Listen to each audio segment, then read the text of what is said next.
Houve um tempo em que Jerusalém foi humilhada. O templo foi saqueado, jovens hebreus foram arrancados de sua terra, e o povo de Deus parecia ter sido engolido pelo maior império da época. Mas no coração da Babilônia, entre palácios, reis arrogantes, estátuas de ouro, ameaças de morte, fornalhas acesas e decretos impossíveis, Deus levantou um homem chamado Daniel, e por meio dele, Deus revelou algo impressionante. Os impérios sobem, os reis caem, as nações se levantam, mas existe um reino que jamais será destruído. O livro de Daniel não é apenas a história de um jovem fiel no exílio. É um dos livros mais misteriosos, proféticos e detalhados do Antigo Testamento. Nele, nós encontramos sonhos que revelam o futuro dos impérios, visões de bestas que representam poderes mundiais, uma profecia sobre o Messias, uma grande tribulação, a ressurreição final e o governo soberano de Deus sobre toda a história. Hoje nós vamos percorrer o livro de Daniel do começo ao fim. Você vai entender o contexto do exílio, acompanhar a fidelidade de Daniel e seus amigos, ver como Deus confrontou reis poderosos e descobrir por que esse livro continua falando com tanta força aos nossos dias. Então fica comigo até o final, porque Daniel não mostra apenas o que aconteceu na Babilônia. Daniel mostra quem realmente governa a história. O livro de Daniel começa em um dos momentos mais dolorosos da história de Judá. Jerusalém, a cidade do templo, da aliança e da memória de Davi, é atingida pelo avanço da Babilônia. O povo de Deus não está em festa, não está em vitória, não está em segurança. Está sendo levado para o exílio. E é nesse cenário de perda, humilhação e deslocamento que a história de Daniel começa. No capítulo 1 do livro de Daniel, o texto nos leva diretamente para os dias do rei Joaquim, rei de Judá, quando Nabucodonosor, rei da Babilônia, veio contra Jerusalém e a cercou. A primeira frase já revela o peso espiritual daquele momento. O Senhor entregou Joaquim, rei de Judá, nas mãos de Nabucodonosor. Ou seja, a Babilônia parecia estar vencendo pela força dos seus exércitos, mas o texto deixa claro que, acima da política, acima da guerra e acima dos impérios, Deus continuava governando a história. Nabucodonosor não levou apenas pessoas. Ele também levou parte dos utensílios da casa de Deus e os colocou na casa do seu Deus, na terra de Sinar. A imagem é forte. Objetos sagrados do templo de Jerusalém agora estavam dentro do tesouro de um templo pagão. Para qualquer israelita fiel, aquilo parecia o sinal de uma derrota completa. O templo havia sido profanado. A cidade havia sido humilhada. A identidade do povo parecia ameaçada. Mas a história de Daniel mostra que, mesmo quando os utensílios do templo foram levados para a Babilônia, o Deus de Israel não foi levado cativo. O império podia tocar nos objetos, podia mudar os nomes dos jovens, podia ensinar outra língua e outra cultura, mas não podia arrancar Deus do trono. Então o rei ordena que sejam escolhidos jovens da linhagem real e dos nobres de Judá. Eles deveriam ser sem defeito, de boa aparência, instruídos em toda a sabedoria, cultos, inteligentes e capazes de servir no palácio. Esses jovens seriam ensinados na língua e na literatura dos caldeus. A Babilônia queria mais do que prisioneiros, queria formar uma nova elite. Jovens hebreus seriam treinados para pensar, falar e servir, conforme o modelo do império. Entre esses jovens estavam Daniel, Ananias, Misael e Azarias. Eles haviam sido arrancados de sua terra, separados de tudo o que conheciam e colocados no centro do poder babilônico. A estratégia era clara: mudar o ambiente, mudar a educação, mudar a alimentação, mudar os nomes e, aos poucos, mudar a identidade. Daniel recebeu o nome de Beltesazar. Hananias passou a ser chamado Sadraque. Misael recebeu o nome Mesaque. Azarias passou a ser chamado Abed-nego. Aqueles nomes hebraicos carregavam marcas do Deus de Israel, mas os novos nomes estavam ligados ao universo religioso da Babilônia. O império tentava reescrever a história deles. Essa troca de nomes não era apenas administrativa. No mundo antigo, o nome carregava identidade, pertencimento e destino. Ao mudar os nomes desses jovens, a Babilônia tentava dizer: agora vocês pertencem a nós. Agora vocês serão moldados por nossos deuses, por nossa cultura e por nosso rei. Mas o livro de Daniel vai mostrar que um nome imposto pelo império não apaga uma identidade sustentada por Deus. O rei também determinou que eles recebessem uma porção diária das iguarias reais e do vinho que ele bebia. Aquilo parecia honra. Comer da mesa do rei era privilégio, acesso, oportunidade. Mas Daniel percebeu que havia algo mais profundo em jogo. O texto diz: Daniel resolveu firmemente não se contaminar com as finas iguarias do rei, nem com o vinho que ele bebia. Essa é a primeira grande decisão espiritual do livro. Daniel não começa sua fidelidade diante de uma fornalha ou de uma cova de leões. Ele começa na mesa. Antes das grandes ameaças públicas, existe uma decisão silenciosa, íntima, tomada no coração. Ele não se rebela contra tudo. Ele aprende a língua, passa pelo treinamento, vive dentro do palácio. Mas estabelece um limite. A Babilônia poderia educá-lo para servir, mas não poderia dominar sua consciência diante de Deus. Daniel pede ao chefe dos eunucos que lhe permita não se contaminar. E aqui, a narrativa mostra outro detalhe importante. Deus concedeu a Daniel misericórdia e compreensão da parte do chefe dos eunucos. Mesmo em terra estrangeira, Daniel não está sozinho. Deus age no coração das pessoas, abre portas discretas, cria favor onde humanamente só haveria risco. O chefe dos eunucos teme o rei. Se aqueles jovens aparecessem abatidos diante de Nabucodonosor, sua própria vida poderia estar em perigo. Então, Daniel propõe um teste simples: 10 dias com legumes e água. Depois, seus rostos seriam comparados com os dos jovens que comiam das iguarias do rei. Ao fim dos 10 dias, Daniel e seus amigos estavam com aparência melhor e mais saudável do que todos os outros. A partir dali, eles continuam sendo alimentados de forma separada. E o texto mostra que Deus lhes deu conhecimento e inteligência em toda cultura e sabedoria. A Daniel, de modo especial, Deus deu entendimento em toda visão e sonhos.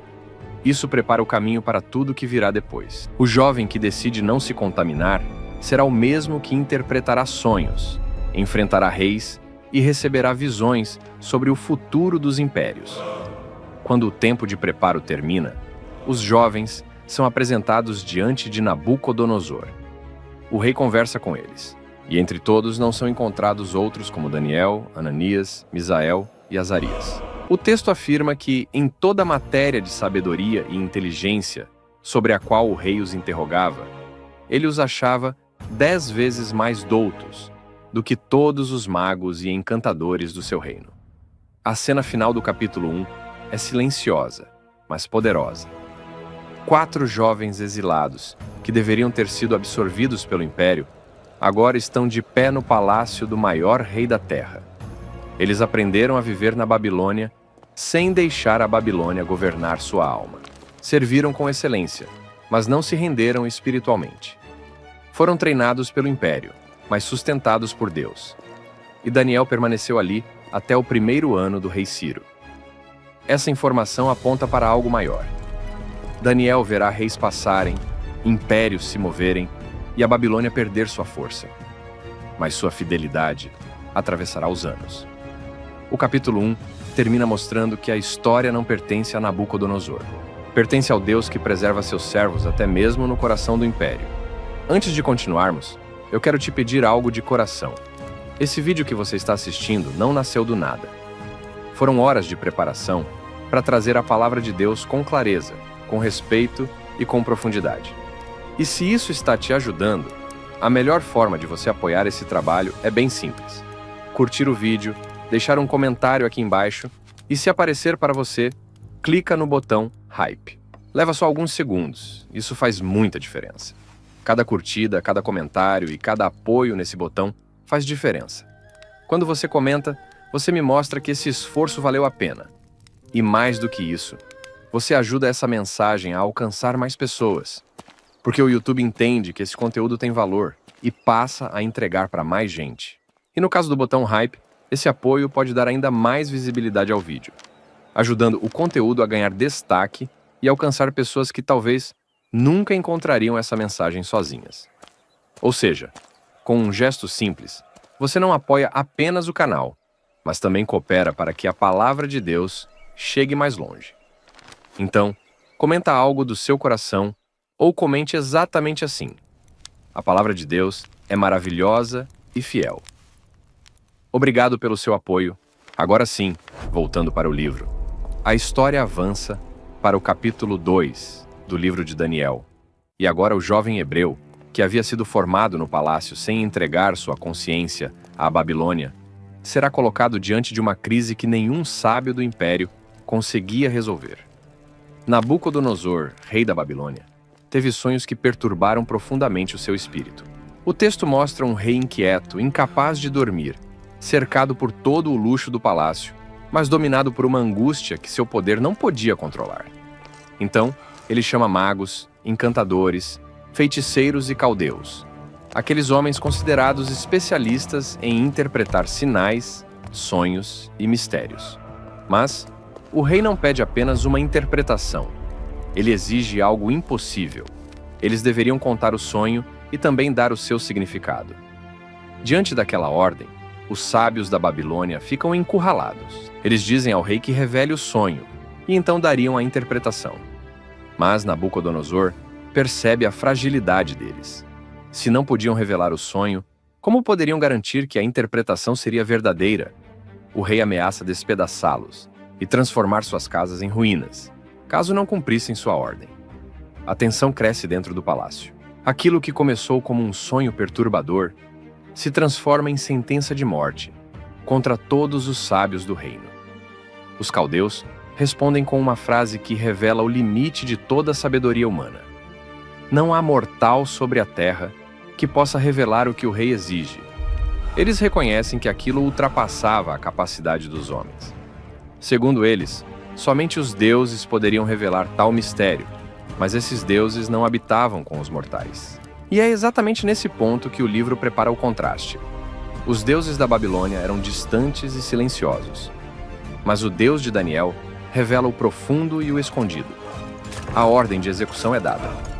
Os sábios começam a ser procurados para morrer, e Daniel e seus amigos também são incluídos nessa sentença. Quando Arioque, chefe da guarda do rei, vai ao encontro de Daniel, o texto mostra novamente a postura do servo de Deus. Daniel não entra em pânico. Ele responde com prudência e discrição, pergunta a razão da ordem severa e, ao entender a situação, vai até o rei pedir tempo. Aqui está um ponto importante da narrativa.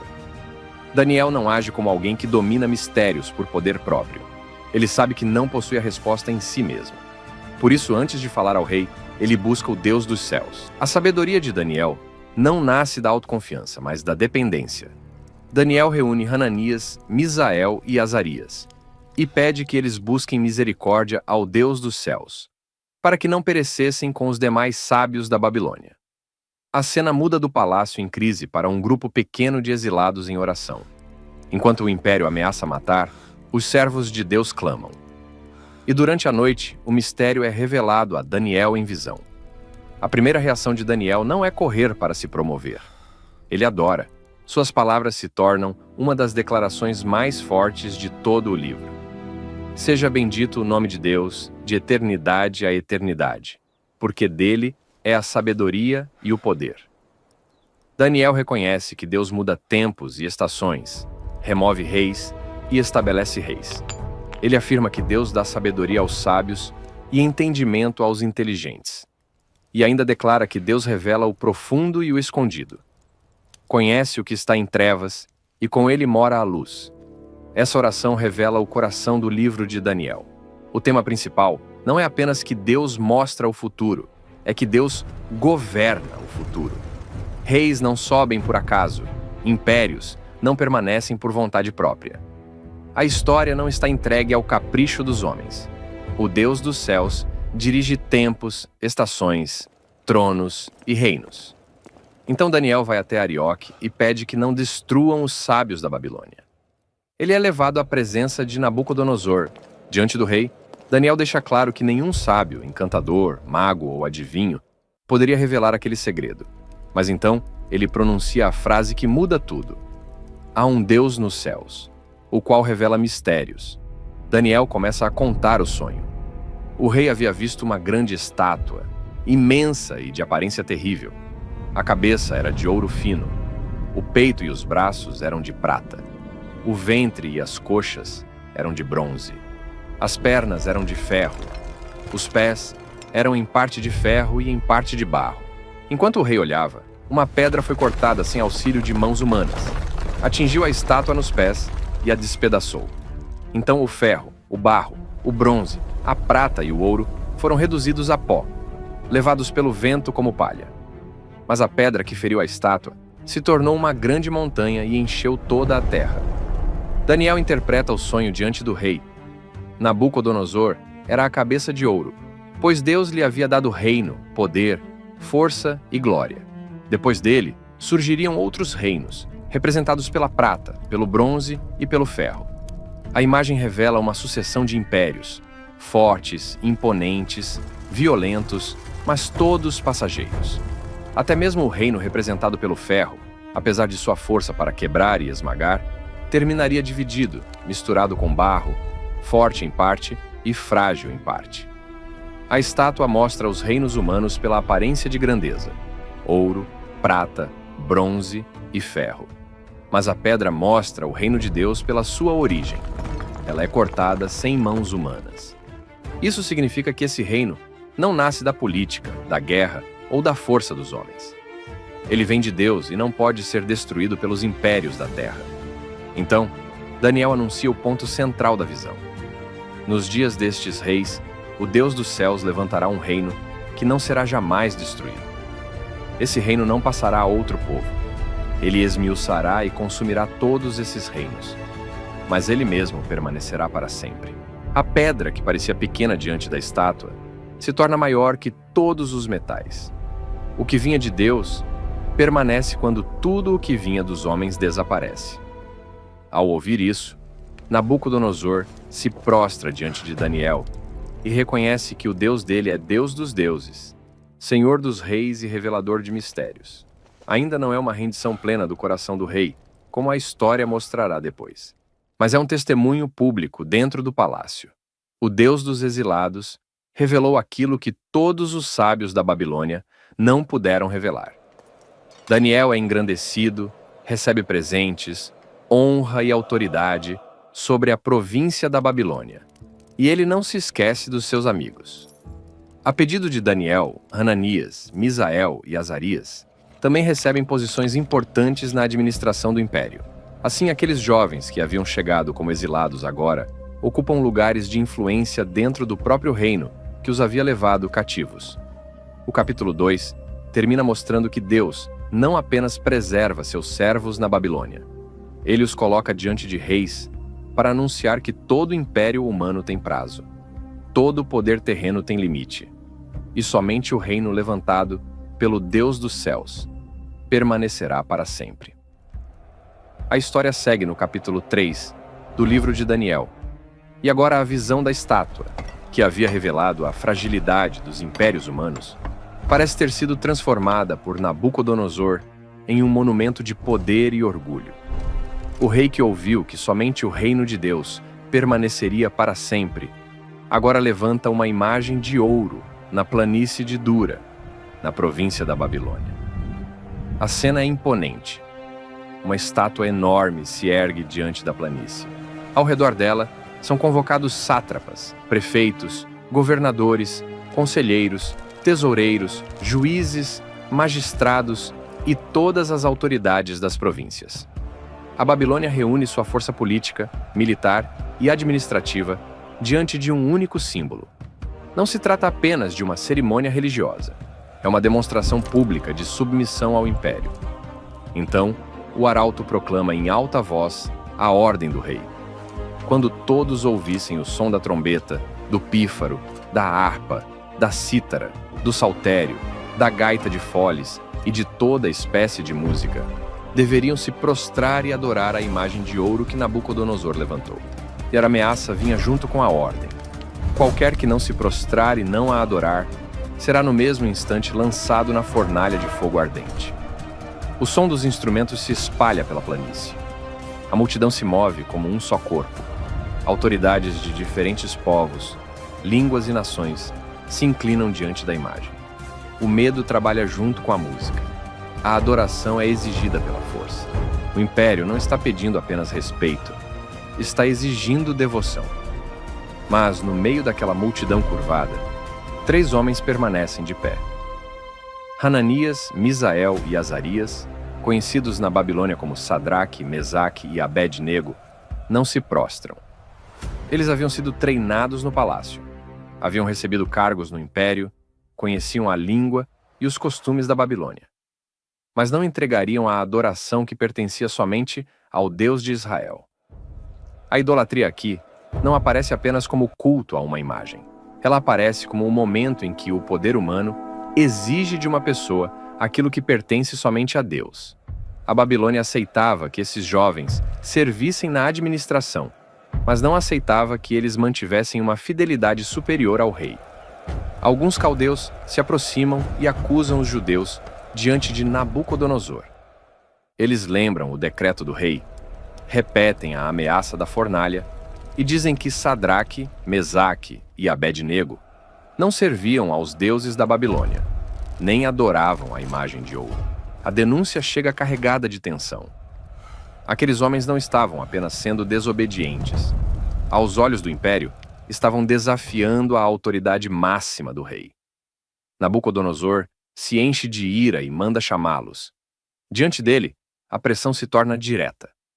O rei pergunta se é verdade que eles não servem aos seus deuses, nem adoram a imagem que ele levantou. Mas ainda oferece uma última chance. Se, ao ouvirem a música, eles se prostrassem, tudo ficaria bem. Caso contrário, seriam lançados imediatamente na fornalha. Então o rei faz a pergunta que revela o orgulho do seu coração. Quem é o Deus que vos poderá livrar das minhas mãos? Essa pergunta coloca o conflito no seu centro. Não é apenas o rei contra 3 jovens. É a arrogância de um trono humano tentando medir forças com o Deus vivo. Nabucodonosor olha para a fornalha e acha que ela é a palavra final. Olha para o seu decreto e acha que ninguém pode resistir. Mas aqueles 3 jovens respondem com uma das declarações mais firmes de toda esta escritura. Eles dizem que não precisam se defender longamente diante do rei. Se Deus quiser livrá-los, ele pode livrá-los da fornalha e das mãos de Nabucodonosor. Mas então vem a frase que atravessa os séculos. Se não, fica sabendo, ó rei, que não serviremos a teus deuses, nem adoraremos a imagem de ouro que levantaste. Essa resposta mostra que a fé bíblica não é uma troca com Deus para escapar de toda a dor. Eles creem que Deus pode livrar, mas não condicionam sua fidelidade ao livramento. A adoração deles não depende do fogo se apagar. Eles permanecem fiéis, porque Deus continua sendo Deus, quer os livre da fornalha, quer os sustente dentro dela. Ao ouvir isso, Nabucodonosor se transforma de fúria. Seu rosto muda contra eles. Ele ordena que a fornalha seja aquecida 7 vezes mais do que o costume. Depois, manda que homens fortes do seu exército amarrem Sadraque, Mesaque e Abed-nego, ainda vestidos com suas roupas, mantos e turbantes, e os lancem no fogo. A ordem é cumprida com tanta pressa e a fornalha está tão quente que as chamas matam os homens que os carregavam. Os 3 caem amarrados dentro da fornalha ardente. Para todos que observavam, a história parecia encerrada. O império havia falado. O fogo havia recebido suas vítimas. Mas então Nabucodonosor se levanta depressa, nem assustado, e pergunta aos seus conselheiros se não haviam lançado 3 homens amarrados no fogo. Eles confirmam, e o rei declara: Eu vejo 4 homens soltos, que andam passeando dentro do fogo, sem nenhum dano, e o aspecto do quarto é semelhante a um filho dos deuses. A cena muda completamente. Aquilo que deveria destruir se torna lugar de livramento. As amarras caem, mas os corpos permanecem preservados. O fogo toca nas cordas, mas não toca na vida. A fornalha não vence os servos de Deus. E no meio do fogo há uma presença misteriosa, suficiente para fazer o próprio rei reconhecer que algo muito maior do que seu poder estava acontecendo. Nabucodonosor se aproxima da porta da fornalha e chama os 3 jovens de servos do Deus Altíssimo. Eles saem diante de todos. As autoridades se reúnem ao redor deles e veem que o fogo não teve poder sobre seus corpos. Os cabelos não foram chamuscados, as roupas não foram alteradas e nem cheiro de fogo havia passado sobre eles. Então o rei bendiz o Deus de Sadraque, Mesaque e Abed-nego, porque ele enviou seu anjo e livrou seus servos, que confiaram nele, violaram a palavra do rei e preferiram entregar seus corpos a servir e adorar qualquer deus, senão o seu Deus. Mais uma vez, no centro da Babilônia, o Deus de Israel é confessado publicamente diante do império. O capítulo 3 termina mostrando que a Babilônia podia levantar imagens, reunir multidões, tocar músicas e acender fornalhas, mas não podia obrigar a consciência fiel a se curvar. O império podia lançar servos de Deus no fogo, mas não podia impedir Deus de estar com eles dentro do fogo. A história avança para o capítulo 4 do livro de Daniel, e agora o foco sai da fornalha ardente e se volta para o coração do próprio Nabucodonosor. O rei que havia visto o poder de Deus livrar seus servos do fogo ainda carregava dentro de si uma soberba profunda. Ele podia reconhecer o Deus de Daniel em momentos de espanto, mas ainda não havia aprendido que todo o poder humano permanece de pé apenas enquanto Deus permite. O capítulo começa de forma diferente. Nabucodonosor fala como alguém que está dando um testemunho público. Ele se dirige a povos, nações e línguas que habitavam em toda a terra e declara os sinais e maravilhas que o Deus Altíssimo havia feito com ele. Suas palavras já antecipam o fim da história. Quão grandes são os seus sinais e quão poderosas as suas maravilhas. O seu reino é reino eterno e o seu domínio de geração em geração. Mas antes de chegar a essa confissão, o texto nos leva ao palácio. Nabucodonosor estava tranquilo em sua casa e florescente em seu palácio. O maior rei da Babilônia parecia seguro, estabelecido, cercado de glória e autoridade. Mas durante a noite, um sonho o assusta. As imagens que passam diante dele perturbam seu espírito. E mais uma vez, os sábios da Babilônia são chamados. Magos, encantadores, caldeus e adivinhos se apresentam, mas não conseguem interpretar o sonho. Então, Daniel entra diante do rei. Nabucodonosor o chama por seu nome babilônico, Beltesazar, e reconhece que nele havia espírito dos deuses santos. O rei conta a visão. Ele viu uma árvore no meio da terra. Essa árvore crescia e se fortalecia. Sua altura chegava até o céu e podia ser vista até os confins da terra. Suas folhas eram formosas, seus frutos eram abundantes. Nela havia alimento para todos. Debaixo dela, os animais encontravam sombra. Nos seus ramos as aves habitavam, e dela todos se alimentavam. A imagem é grandiosa. A árvore parece representar estabilidade, domínio, prosperidade e influência. Mas então, a visão muda. Um vigilante, um santo, desce do céu e proclama uma ordem. Derribai a árvore, cortai-lhe os ramos, derriçai-lhe as folhas e espalhai o seu fruto. Os animais deveriam fugir de debaixo dela, e as aves dos seus ramos. Porém, o tronco com as raízes deveria permanecer na terra, preso com cadeias de ferro e bronze, molhado pelo orvalho do céu, vivendo entre os animais do campo. A ordem continua. Seu coração seria mudado de coração de homem para coração de animal, e passariam sobre ele 7 tempos. O motivo da sentença é declarado no próprio sonho, a fim de que conheçam os viventes que o Altíssimo tem domínio sobre o reino dos homens e o dá a quem quer. Ao ouvir o sonho, Daniel fica atônito por algum tempo. Seus pensamentos o perturbam. Ele entende que aquela visão não anunciava algo contra os inimigos de Nabucodonosor, mas contra o próprio rei. Daniel desejaria que o sonho se aplicasse aos adversários do rei, mas a interpretação é direta. A árvore era Nabucodonosor. Sua grandeza havia crescido e chegado até o céu. Seu domínio alcançava os confins da terra. Mas ele seria cortado. A árvore representa a grandeza do rei, mas também expõe sua fragilidade. Nabucodonosor parecia indispensável, como se o mundo dependesse de sua sombra e de seus frutos. Porém, o sonho mostra que toda a grandeza humana pode ser derrubada quando se esquece de que sua raiz está debaixo do governo de Deus. Daniel anuncia que Nabucodonosor seria afastado dos homens, moraria com os animais do campo, comeria erva como os bois e seria molhado pelo orvalho do céu, até reconhecer que o Altíssimo domina sobre o reino dos homens. Mas havia esperança. O tronco com as raízes seria preservado, indicando que o reino lhe seria restaurado, depois que ele reconhecesse que o céu domina. Então Daniel não apenas interpreta, ele aconselha o rei. Com coragem diz: põe fim aos teus pecados pela justiça e às tuas iniquidades, usando de misericórdia para com os pobres. Daniel se mostra mais do que um sábio do palácio.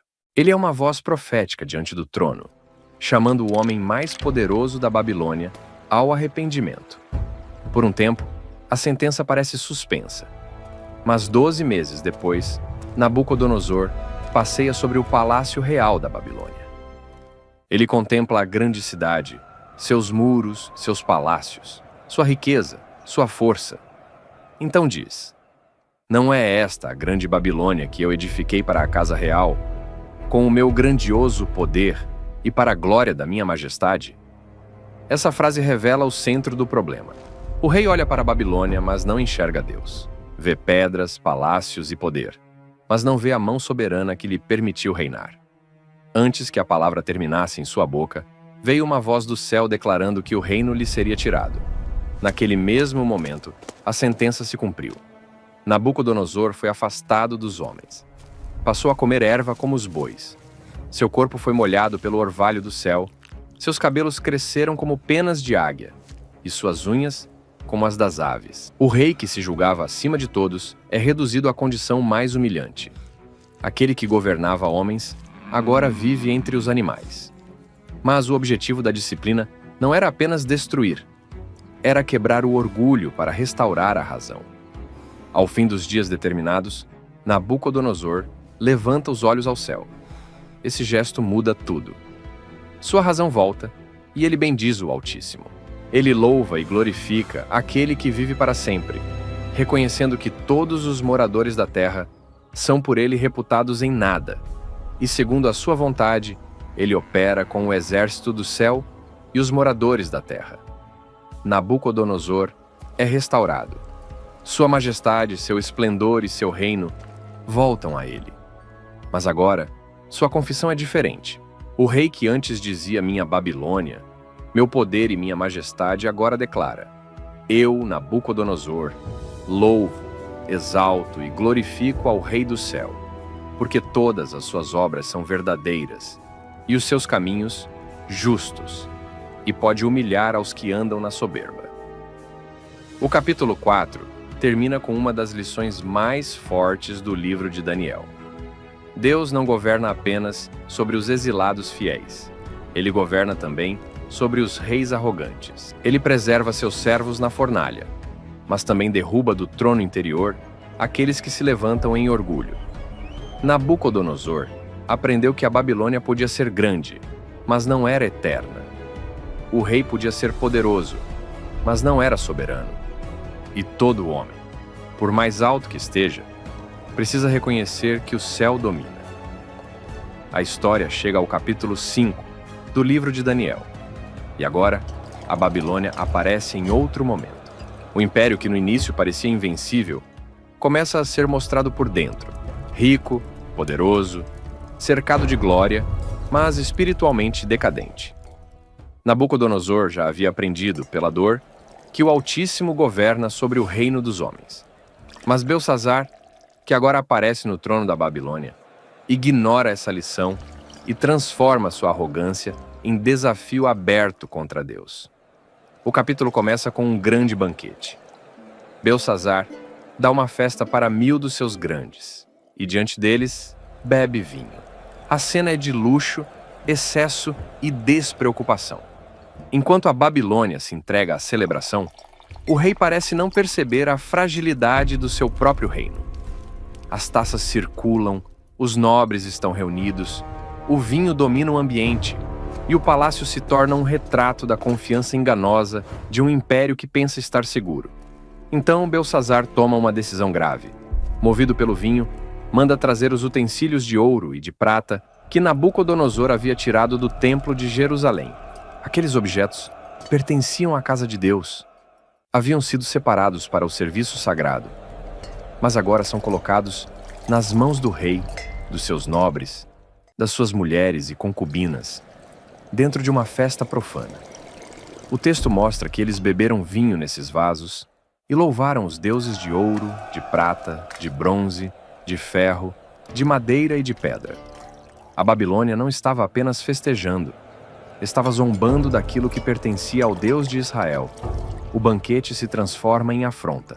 Os vasos do templo, que haviam sido levados como símbolo da humilhação de Judá, agora são usados como instrumento de profanação. Nesse instante, a festa é interrompida. O texto diz que apareceram dedos de mão humana e começaram a escrever na parede, diante do candeeiro, no reboco do Palácio Real. O rei vê a parte da mão que escrevia. A música perde força. As conversas param, o ambiente muda. O rosto de Belsazar se transforma. Seus pensamentos o perturbam, suas juntas se afrouxam e seus joelhos batem um no outro. O homem que poucos instantes antes celebrava com arrogância agora treme diante de uma mensagem que não consegue entender. Ele grita para que tragam encantadores, caldeus e adivinhos. Promete vestir de púrpura, colocar cadeia de ouro ao pescoço e fazer o intérprete governar como o terceiro no reino.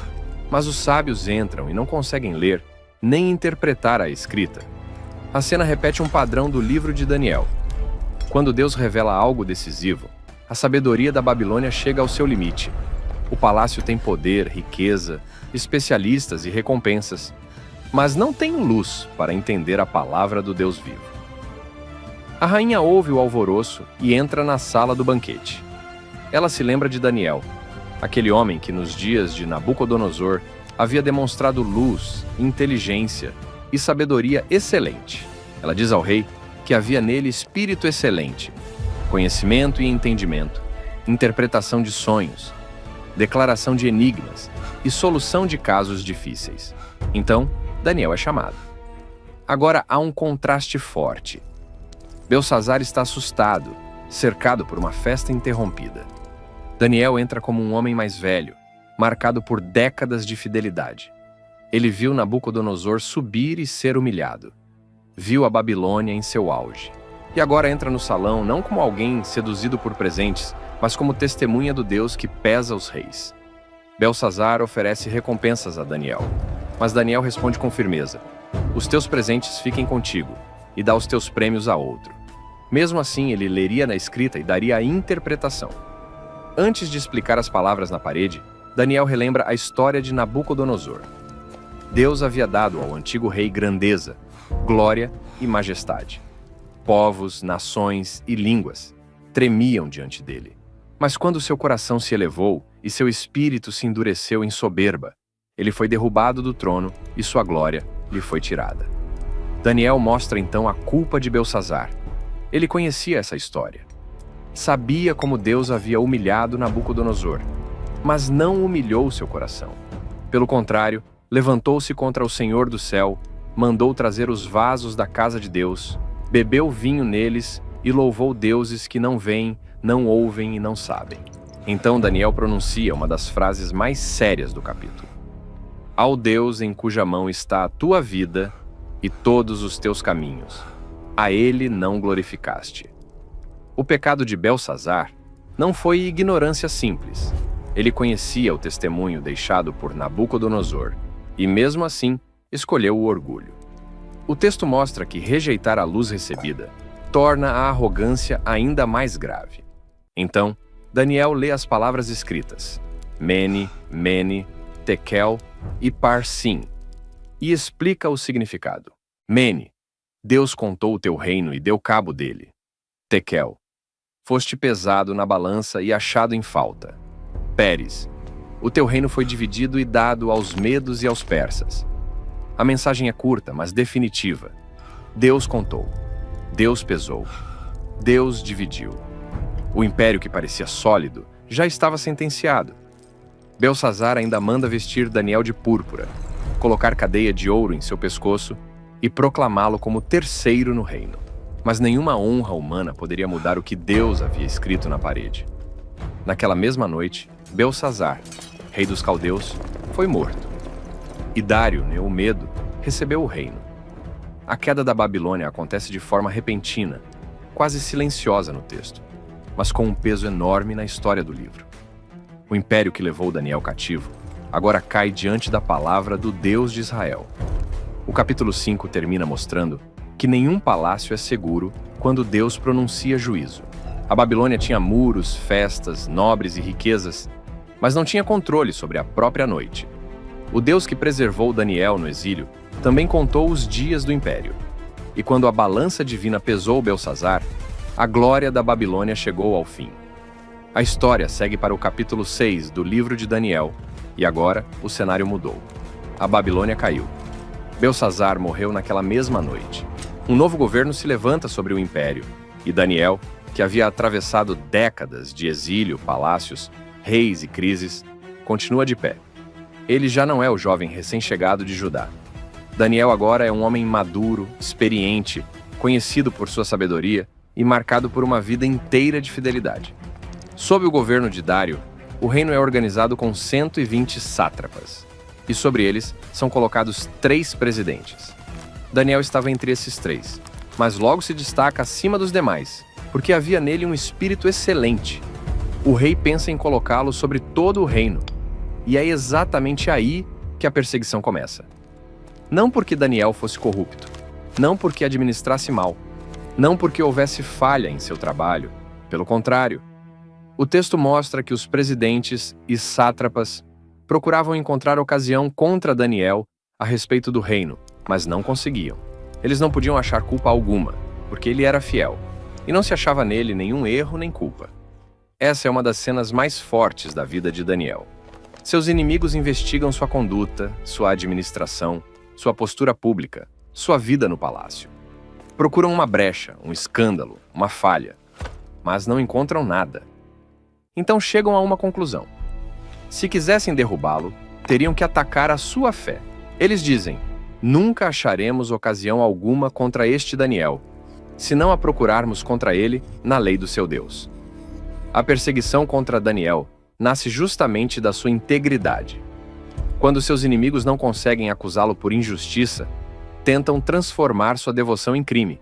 O capítulo mostra que, às vezes, a fidelidade incomoda mais do que qualquer erro, porque expõe o coração de quem vive pela ambição e pela inveja. Então os oficiais se reúnem diante do rei Dario e apresentam uma proposta aparentemente honrosa, mas profundamente manipuladora.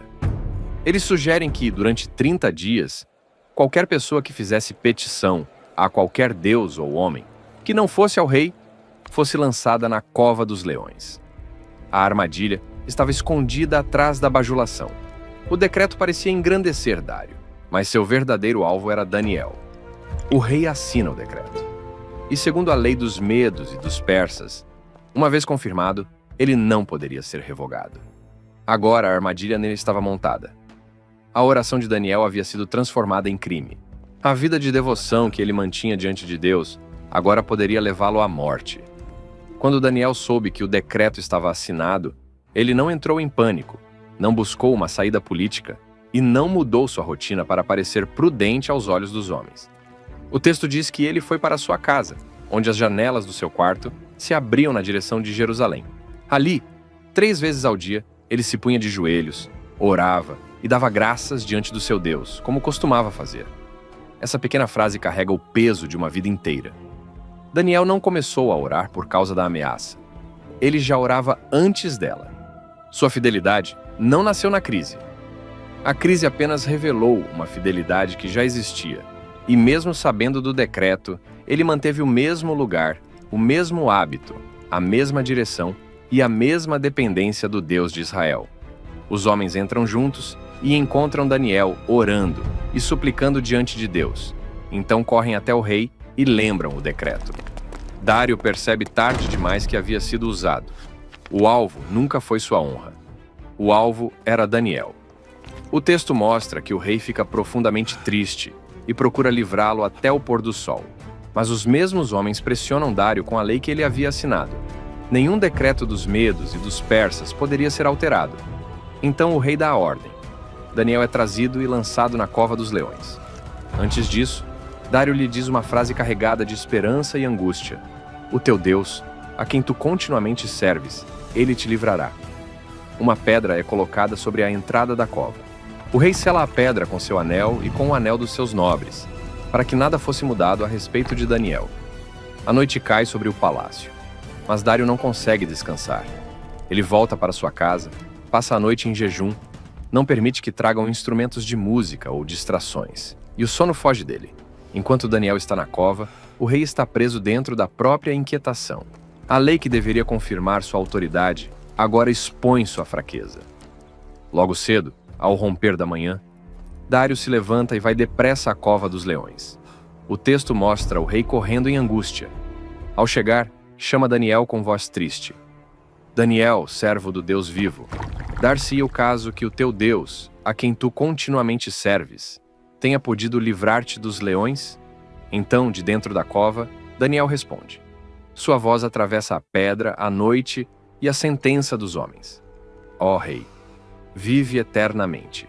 O meu Deus enviou seu anjo e fechou a boca dos leões, para que não me fizessem dano. Daniel declara que foi achado inocente diante de Deus e que também não havia cometido crime contra o rei. A alegria toma conta de Dário.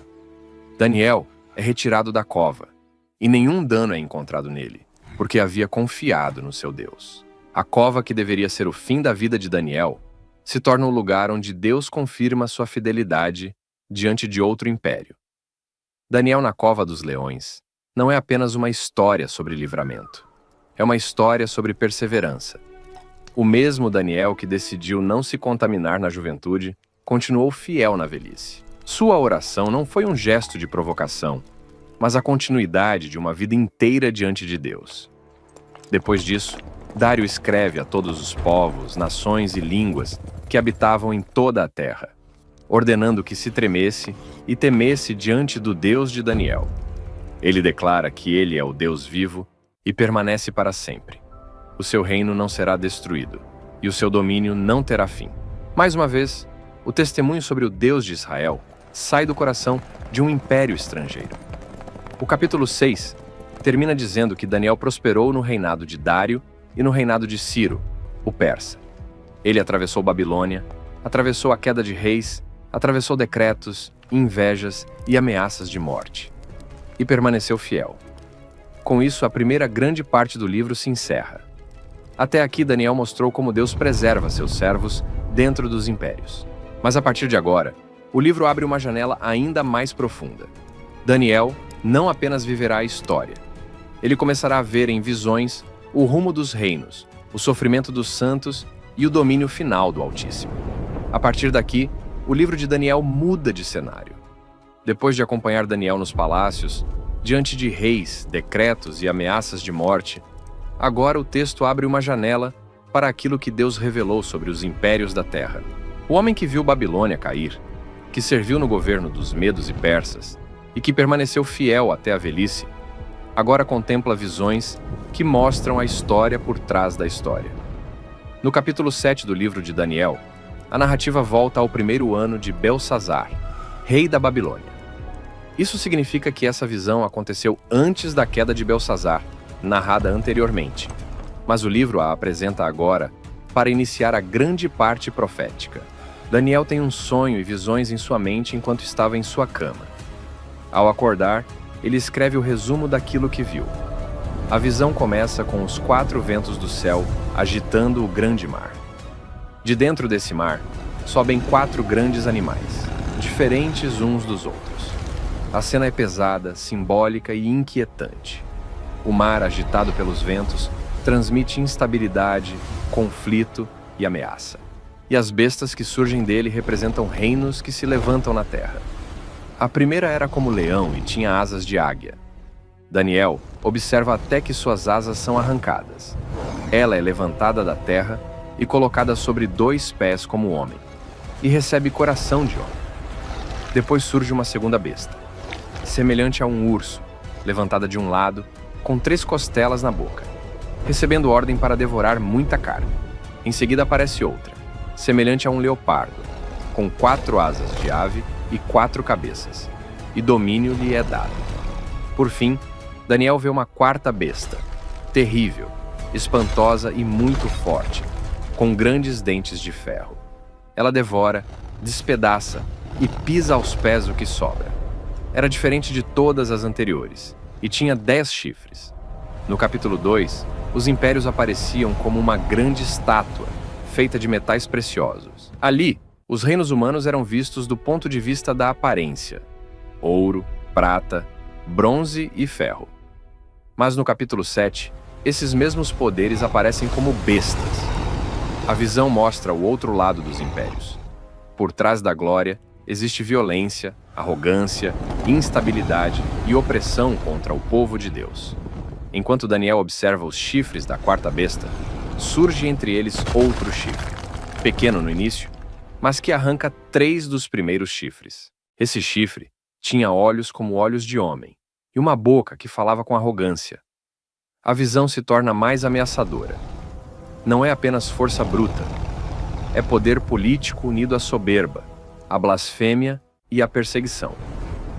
Mas então, a cena muda da terra para o céu.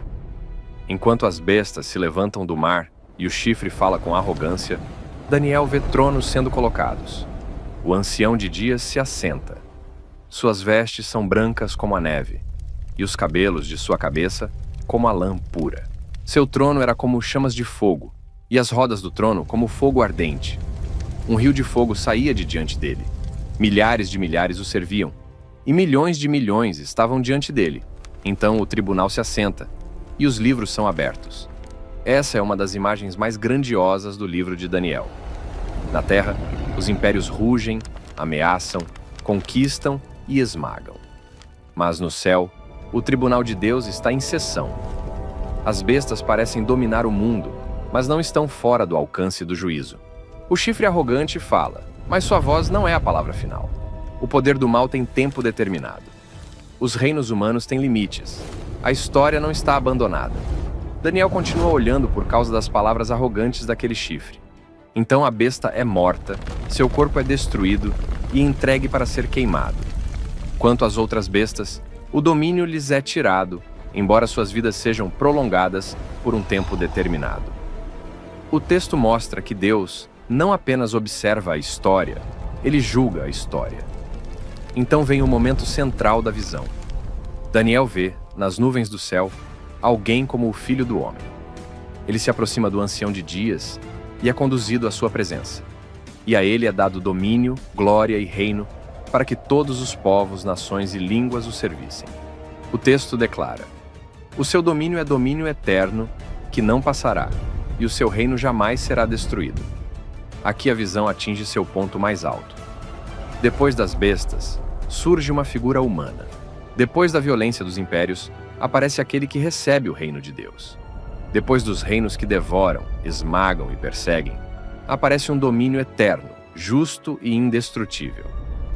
Daniel vê que a história não termina com a brutalidade dos poderes da terra. Termina com o reino dado por Deus. A expressão Filho do Homem se tornaria uma das mais importantes para a esperança messiânica. A visão aponta para alguém que recebe de Deus domínio universal e eterno. No Novo Testamento, Jesus usará essa expressão de modo profundo para falar de sua própria missão, seu sofrimento, sua exaltação e seu reino. Daniel fica perturbado. Ele se aproxima de um dos que estavam ali e pede a interpretação. A resposta resume a visão. Aquelas 4 bestas são 4 reis ou reinos que se levantarão da terra. Mas então vem a frase de esperança. Os santos do Altíssimo receberão o reino e o possuirão para todo o sempre, de eternidade em eternidade. Mesmo assim, Daniel quer entender especialmente a quarta besta, tão diferente das outras, e o chifre que falava com arrogância. Ele vê que esse chifre fazia guerra contra os santos e prevalecia contra eles, até que veio o ancião de dias, fez justiça aos santos do Altíssimo, e chegou o tempo em que os santos possuíram o reino. A explicação mostra que haveria perseguição real. O poder arrogante falaria contra o Altíssimo, oprimiria os santos e tentaria mudar tempos e lei. Por um período determinado, pareceria prevalecer. Mas o tribunal se assentaria, seu domínio seria tirado, destruído e consumido até o fim. Então o reino, o domínio e a majestade dos reinos, debaixo de todo o céu, serão dados ao povo dos santos do Altíssimo. O capítulo 7 termina com Daniel profundamente perturbado. Seu semblante muda, e ele guarda essas coisas no coração. A visão era gloriosa, mas também pesada. Ela mostrava que os santos sofreriam, que os impérios se levantariam com violência, que haveria arrogância contra Deus e opressão contra o seu povo. Mas também mostrava que o tribunal celestial já está acima de tudo, que o Filho do Homem receberá domínio eterno e que os santos do Altíssimo não serão vencidos para sempre. A visão do capítulo 7 mostrou Daniel diante de bestas, que representavam impérios violentos, e diante do tribunal celestial, que governa acima deles. Agora, no capítulo 8 do livro de Daniel, a revelação se torna mais específica. O cenário muda, os símbolos mudam, mas a mensagem continua a mesma. Os reinos da terra se levantam, lutam, vencem e caem, mas nenhum deles escapa do domínio do Deus, que revela o fim desde o princípio. Daniel diz que teve uma visão no 3º ano do reinado de Belsazar. Na visão, ele se vê em Suzã, a fortaleza, na província de Elão, junto ao rio Ulai. Diante dele aparece um carneiro com 2 chifres. Os 2 chifres eram altos, mas um era mais alto que o outro, e o mais alto subiu por último. O carneiro dava marradas para o ocidente, para o norte e para o sul. Nenhum animal podia resistir a ele, e ninguém conseguia livrar-se do seu poder. Ele fazia conforme sua vontade e se engrandecia. A imagem é de avanço, domínio e expansão. O carneiro se move como um poder irresistível, conquistando direções, empurrando adversários, crescendo diante das nações. Mas, enquanto Daniel observa, surge do ocidente um bode que atravessa toda a terra sem tocar no chão. Ele vem com velocidade impressionante, e entre seus olhos havia um chifre notável. O bode corre contra o carneiro com fúria. O choque é violento.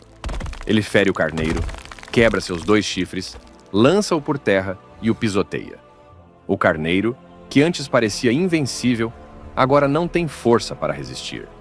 Ninguém pode livrá-lo da mão do bode. Então o bode se engrandece sobremaneira. Mas no auge da sua força, seu grande chifre é quebrado. No lugar dele, surgem 4 chifres notáveis, voltados para os 4 ventos do céu. O próprio capítulo explica os símbolos principais. O carneiro representa os reis da Média e da Pérsia, e o bode representa o reino da Grécia. O grande chifre aponta para um primeiro rei poderoso, e a quebra desse chifre indica que seu domínio seria dividido. A visão não é dada para transformar Daniel em um analista político, mas para mostrar que a sucessão dos impérios está debaixo do governo de Deus. Depois disso, de um dos chifres surge um chifre pequeno, que cresce muito para o sul, para o oriente e para a terra gloriosa. Esse novo poder se engrandece, atinge o exército dos céus em linguagem simbólica, lança por terra algumas estrelas e as pisoteia. Ele se exalta até contra o príncipe do exército, tira o sacrifício contínuo e derruba o lugar do santuário. Aqui, a visão fica mais pesada. Daniel não está vendo apenas a troca de um império por outro. Ele contempla um poder arrogante que ataca a adoração, afronta a verdade e oprime o povo santo. O texto diz que a verdade foi lançada por terra, e esse poder prosperou em suas ações. O conflito não é apenas militar, é espiritual. A guerra não envolve apenas territórios, mas o culto, o santuário, a fidelidade e a aliança. Daniel ouve então um santo falando, e outro santo pergunta até quando duraria aquela visão. O sacrifício contínuo, a transgressão assoladora, o santuário e o exército sendo pisados. A resposta vem em linguagem de tempo determinado, e a visão aponta para um período de profanação seguido de restauração, até 2.300 tardes e manhãs. E o santuário será purificado. Essa parte é uma das mais difíceis do capítulo. A visão aponta para um período de opressão contra o povo de Deus e de profanação do santuário. Muitos intérpretes relacionam esse trecho especialmente ao período de perseguição ligado a Antíoco Epifânio antes de Cristo, quando o culto judaico foi atacado. Mas o texto também carrega um padrão profético mais amplo. Poderes arrogantes sempre tentam se levantar contra Deus, contra a verdade e contra a adoração fiel. Enquanto Daniel tenta entender, aparece diante dele uma figura com aparência de homem, e uma voz ordena: Gabriel, dá a entender a este a visão. Quando Gabriel se aproxima, Daniel fica assustado e cai com o rosto em terra. A revelação não é tratada como curiosidade leve. O peso da visão derruba o profeta. Gabriel explica que a visão se refere ao tempo do fim. Ele fala de um rei feroz de semblante, entendido em enigmas, que se levantaria com grande poder, mas não por sua própria força. Esse rei destruiria de modo terrível, prosperaria, faria o que lhe aprouvesse e destruiria os poderosos e o povo santo. Pela sua astúcia, faria prosperar o engano.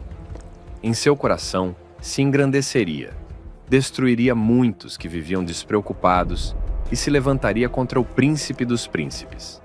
Mas o texto dá o limite final.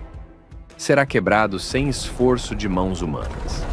Essa frase encerra o poder arrogante dentro da soberania de Deus. Ele cresce, engana, oprime, profana e persegue. Mas não é eterno. Sua queda não depende apenas de uma força humana equivalente. Assim como a pedra do capítulo 2 foi cortada sem mãos humanas, aqui o poder blasfemo também será quebrado por uma ação que vem de Deus. Gabriel diz que a visão das tardes e manhãs era verdadeira, mas deveria ser preservada, porque se referia a dias ainda distantes. Daniel então fica enfraquecido e enfermo por alguns dias. Depois, se levanta e volta a tratar dos negócios do rei, mas permanece espantado com a visão, sem compreendê-la plenamente. O capítulo 8 termina com Daniel abalado. Ele não recebeu a profecia como alguém fascinado por mistérios, mas como alguém esmagado pelo peso da revelação. Deus lhe mostrou que conflitos viriam, que impérios se chocariam, que a verdade seria atacada e que o povo santo sofreria. Mas também mostrou que o mal tem limite, que a profanação não duraria para sempre e que nenhum poder arrogante permaneceria de pé quando Deus determinasse o seu fim. Depois de contemplar impérios em conflito, perseguição contra o povo santo e profanação do santuário, Daniel não responde com curiosidade vazia. Ele não trata a profecia como um enigma para alimentar a especulação. No capítulo 9 do livro de Daniel, ele volta seus olhos para as Escrituras, para a oração e para a misericórdia de Deus. A cena se passa no primeiro ano de Dário, filho de Assuero, da linhagem dos Medos, que foi constituído rei sobre o reino dos caldeus. Daniel está vivendo em um novo momento político. A Babilônia caiu. Outro império assumiu o controle. Mas o coração de Daniel continua voltado para Jerusalém, para o templo, para a aliança e para as promessas de Deus. No capítulo 9 de Daniel, o texto mostra o profeta examinando os livros. Ele entende, pela palavra do Senhor, dada ao profeta Jeremias, que as desolações de Jerusalém durariam 70 anos. Daniel percebe que não está apenas vivendo acontecimentos políticos. Ele está vivendo dentro de um tempo que a própria palavra de Deus já havia anunciado. Então Daniel dirige o rosto ao Senhor Deus, para buscar com oração, súplicas, jejum, pano de saco e cinza. O homem que recebeu visões sobre impérios agora se coloca de joelhos. O profeta que viu bestas, chifres e reinos agora confessa pecados. Antes de pedir restauração para a cidade, Daniel reconhece a culpa do povo. Ele começa dizendo: Ó Senhor, Deus grande e temível, que guardas a aliança e a misericórdia para com os que te amam e guardam os teus mandamentos. Daniel sabe com quem está falando. Ele não se aproxima de Deus como quem exige direitos, mas como alguém que conhece a fidelidade do Senhor e a infidelidade do povo. Então vem a confissão. Daniel não diz eles pecaram. Ele diz: temos pecado, temos cometido iniquidade, temos procedido perversamente e fomos rebeldes. Mesmo sendo um homem fiel, ele se inclui na dor e na culpa da nação. Ele reconhece que Israel se desviou dos mandamentos, não ouviu os profetas, nem atendeu à voz de Deus. A oração de Daniel é uma das mais profundas da Bíblia, porque une verdade e intercessão. Ele não tenta suavizar o pecado do povo, mas também não abandona o povo. Daniel se coloca diante de Deus como parte da nação ferida. Ele confessa com humildade e clama com esperança.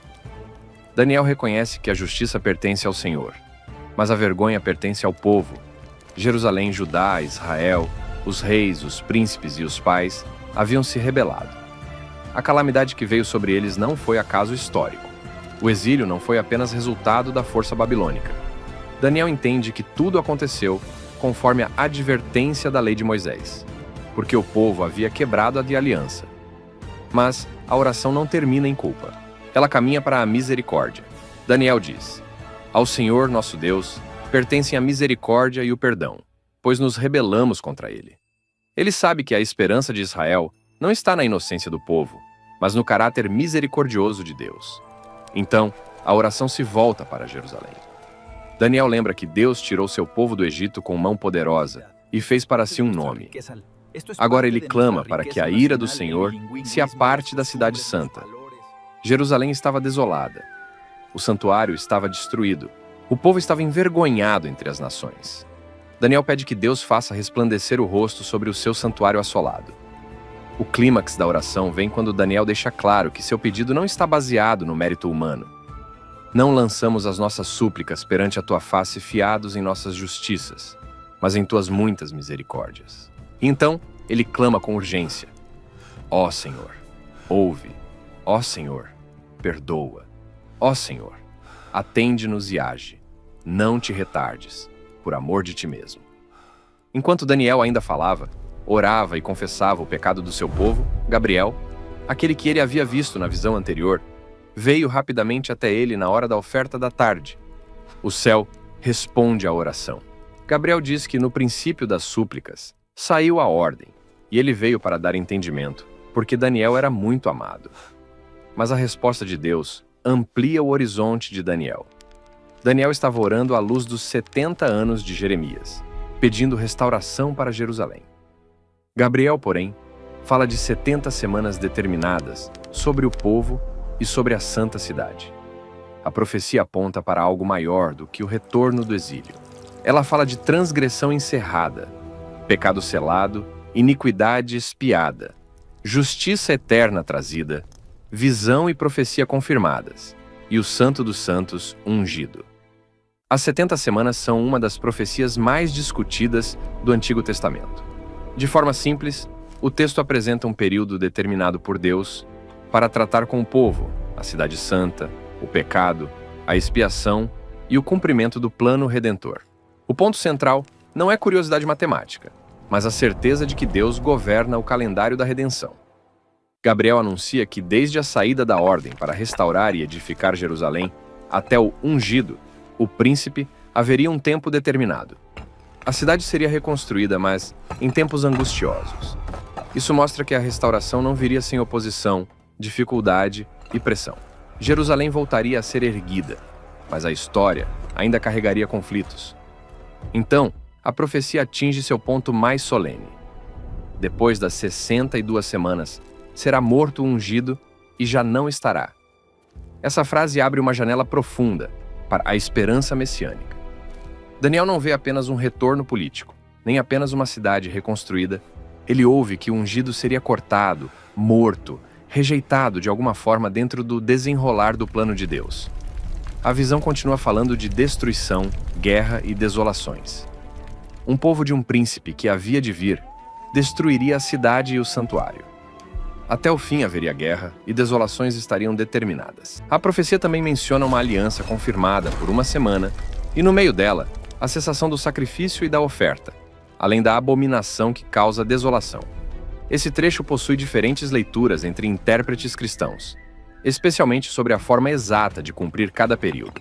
Mas a mensagem principal dentro do livro é clara. Deus revela que a restauração de Jerusalém se conecta a um plano maior, envolvendo o Messias, expiação, juízo, sofrimento e o cumprimento soberano da história. O capítulo 9 termina sem uma cena de triunfo visível em Jerusalém, mas com uma revelação muito mais profunda. Daniel orou por uma cidade em ruínas, e Deus respondeu mostrando um plano que atravessaria gerações. Daniel pediu misericórdia para o povo exilado, e Deus revelou uma obra ligada à redenção, ao ungido e ao fim da transgressão. Assim, Daniel capítulo 9 se torna uma ponte entre a dor do exílio e a esperança messiânica. A oração nasce das Escrituras, passa pela confissão, sobe diante de Deus e recebe uma resposta que mostra que o Senhor não governa apenas impérios. Ele governa também o tempo da promessa, o caminho da redenção e o destino final do seu povo. Depois da oração de Daniel e da profecia das 70 semanas, o livro caminha para sua última grande visão. Agora entramos nos capítulos 10 a 12 do livro de Daniel, e o cenário é diferente. Daniel já está idoso. Ele atravessou o exílio, viu a Babilônia em seu auge, viu a Babilônia cair, serviu sob novos governos e recebeu revelações que pesaram profundamente sobre sua alma. No capítulo 10 de Daniel, o texto nos leva ao 3º ano de Ciro, rei da Pérsia. Daniel recebe uma palavra verdadeira, relacionada a um grande conflito. Ele entende a palavra e tem entendimento da visão. Mas antes da revelação ser plenamente explicada, o texto mostra o estado espiritual de Daniel. Durante 3 semanas inteiras, ele pranteou. Não comeu comida agradável, não provou carne nem vinho, e não se ungiu até que se completassem aqueles dias. Daniel não está buscando espetáculo. Ele não está correndo atrás de mistérios por curiosidade. Ele está humilhado, enfraquecido, desejando entendimento. Então, junto ao grande rio Tigre, ele levanta os olhos e vê uma figura gloriosa. O texto descreve um homem vestido de linho, com o corpo como berilo, o rosto como relâmpago, os olhos como tochas de fogo, os braços e pés como bronze polido, e a voz como o ruído de uma multidão. Os homens que estavam com Daniel não veem a visão, mas um grande temor cai sobre eles, e fogem para se esconder. Daniel fica só. Sua força desaparece. Seu rosto perde o vigor. Ele ouve a voz, cai com o rosto em terra e fica sem forças diante daquela manifestação celestial. Então uma mão o toca e o faz tremer sobre os joelhos e as palmas das mãos. A voz lhe diz: Daniel, homem muito amado, entende as palavras que te vou dizer. Daniel se levanta tremendo, e então ouve algo impressionante. Desde o primeiro dia em que ele aplicou o coração a compreender e a humilhar-se diante de Deus, suas palavras foram ouvidas, mas a resposta havia enfrentado oposição.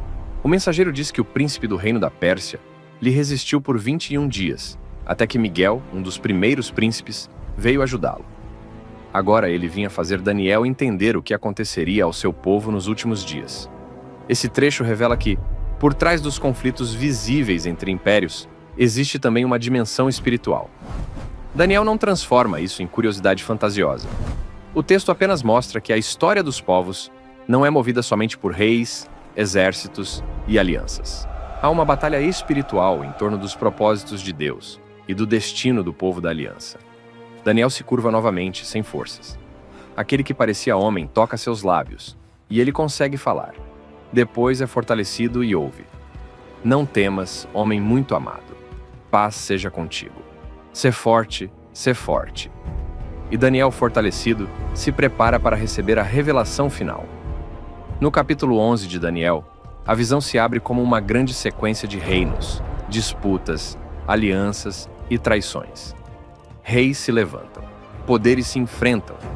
Um rei poderoso surge, mas seu reino é quebrado e repartido. Depois, aparecem conflitos entre o rei do sul e o rei do norte.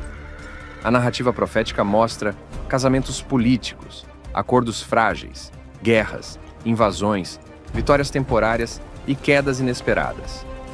O capítulo não apresenta a história humana como estável. Ele mostra ambição, instabilidade e orgulho. Reis fazem alianças, mas seus corações tramam engano. Governantes se fortalecem, mas não permanecem para sempre.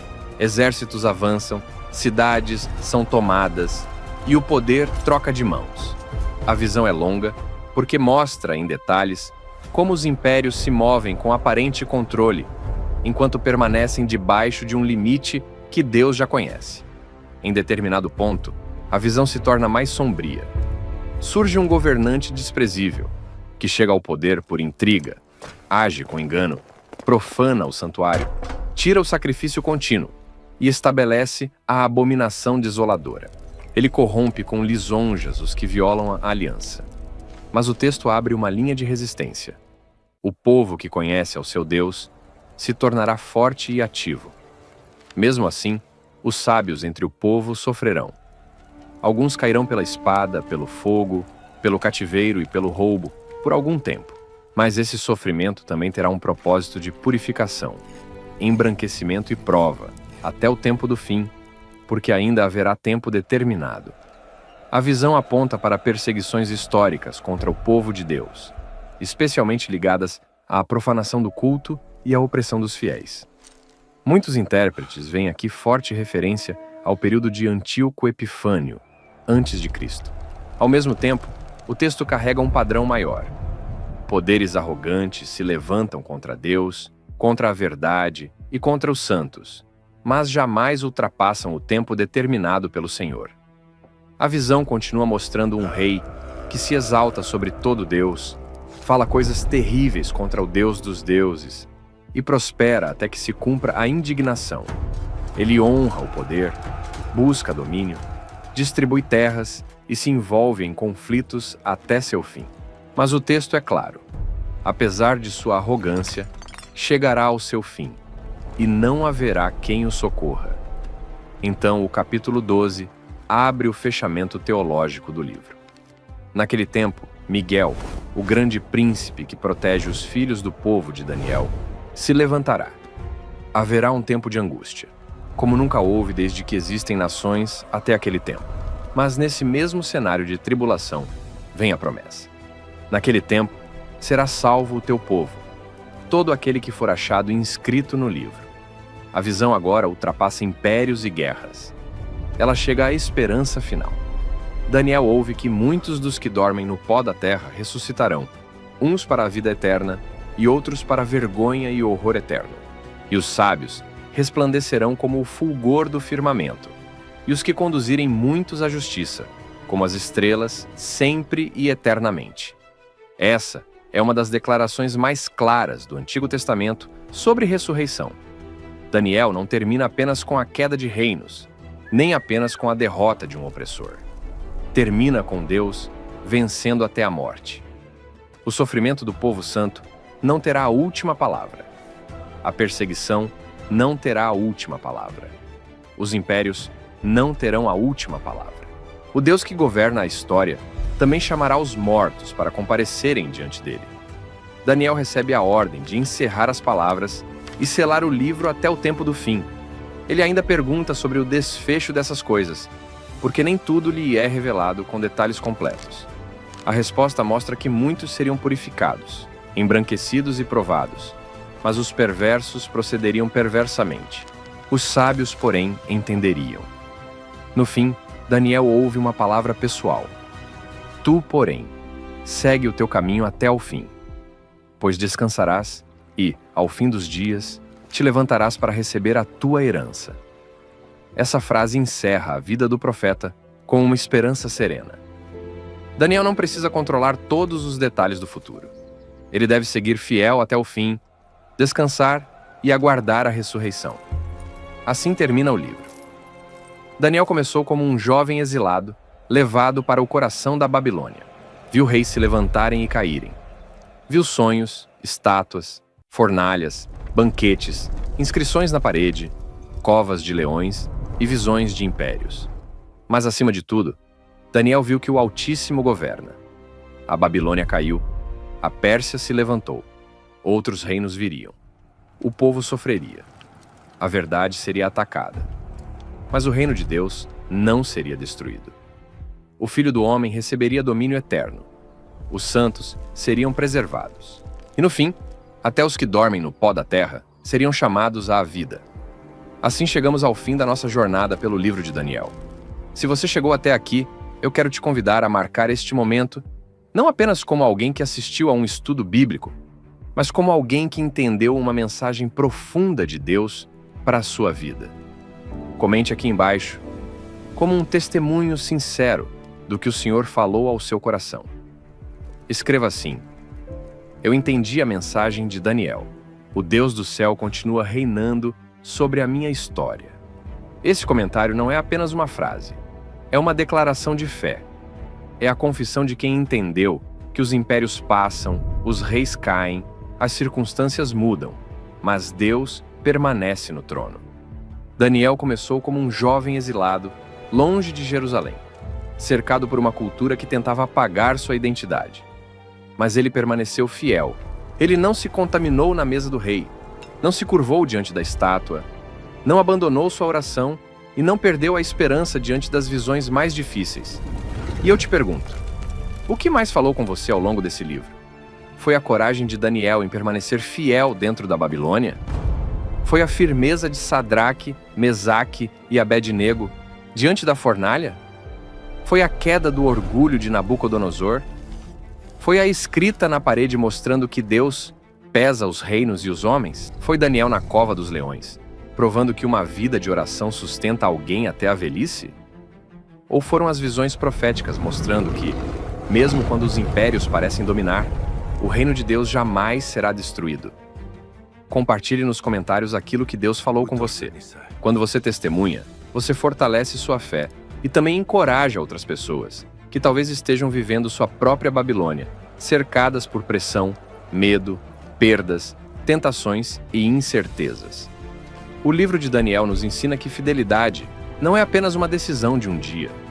Fidelidade é uma caminhada. Daniel foi fiel jovem, foi fiel adulto e permaneceu fiel até a velhice. Ele viu mudanças políticas, viu reis arrogantes, viu ameaças de morte, viu o fogo, viu a cova, viu impérios se levantarem e caírem. Mas, acima de tudo, ele viu que o Altíssimo governa sobre o reino dos homens. E talvez essa seja a palavra que você precisava ouvir hoje. A sua vida não está nas mãos da Babilônia. A sua história não está nas mãos dos homens. O seu futuro não está nas mãos do medo. Existe um Deus no céu, um Deus que revela mistérios, que sustenta os fiéis, que humilha os soberbos, que fecha a boca dos leões, que entra com seus servos no meio do fogo e que levantará um reino que jamais será destruído. Mas a maior mensagem de Daniel não é apenas que Deus governa os impérios. É que você precisa estar do lado do reino que permanece. Porque tudo o que é humano passa. A glória dos homens passa. O poder dos reis passa. A Babilônia caiu. Outros impérios também caíram. Mas o reino de Deus permanece para sempre. E esse reino foi revelado de forma plena em Jesus Cristo. Ele é o Filho do homem que recebe domínio, glória e reino.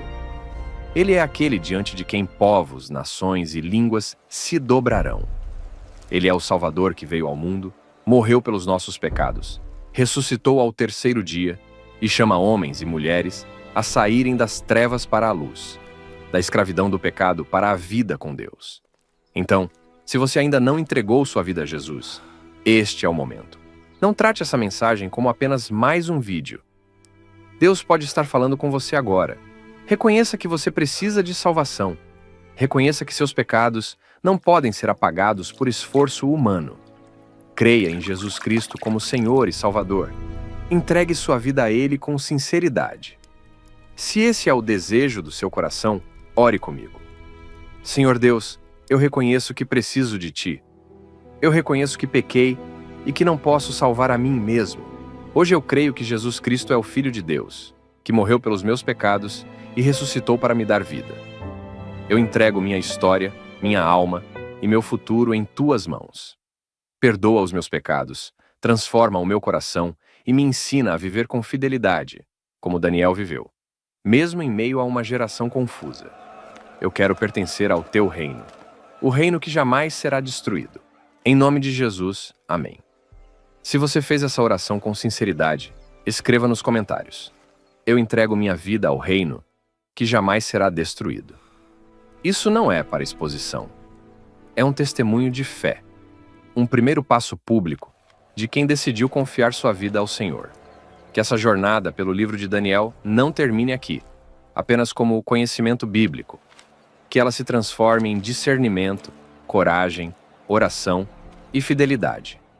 Que Deus te fortaleça quando você estiver na Babilônia. Que Ele te sustente quando a pressão vier. Que Ele te guarde quando a cova parecer fechada.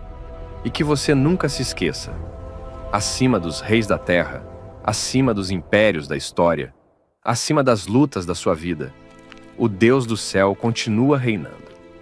Que o Senhor te abençoe, te guarde, te conduza em verdade e te faça permanecer fiel até o fim.